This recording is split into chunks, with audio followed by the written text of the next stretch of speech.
Today I'm going to show you how to replace a clock movement. You're going to need adjustable wrench or a wrench that fits the nut, and then some pliers. I use electrical pliers, but needle nose pliers will work just fine.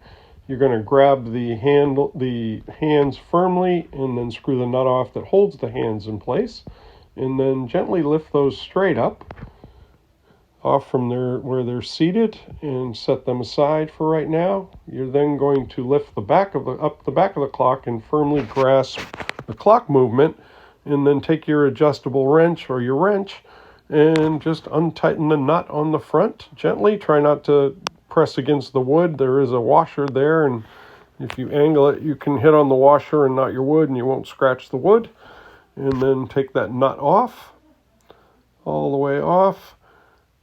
You will see that you have a washer and a nut. Set those aside to reuse. And then at that point, the clock movement should pull right out. If it doesn't, if it's tight, you just kind of twist it and work it way out. It will come out without much trouble. Whatever's back there for washers or spacers, just leave them there and they will go back in when you put the new movement in. Now grab a new movement, and then you're going to just put it right back in the way the other one came out. And it doesn't actually matter, but I like to line it up top to bottom with the battery on the bottom, and then replace the washer. Put your nut on finger tight.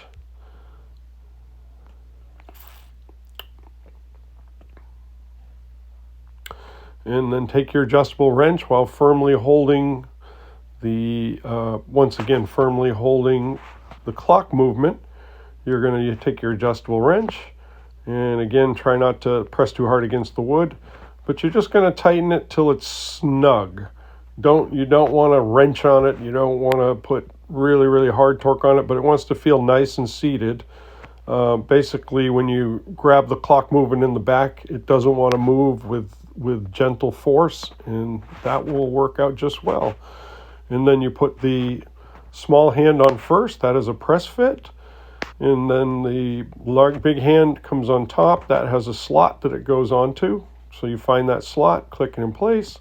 You put the nut for the clock hands on the top of it. Once you get that threaded in, you're going to grab both hands firmly and then tighten the nut on.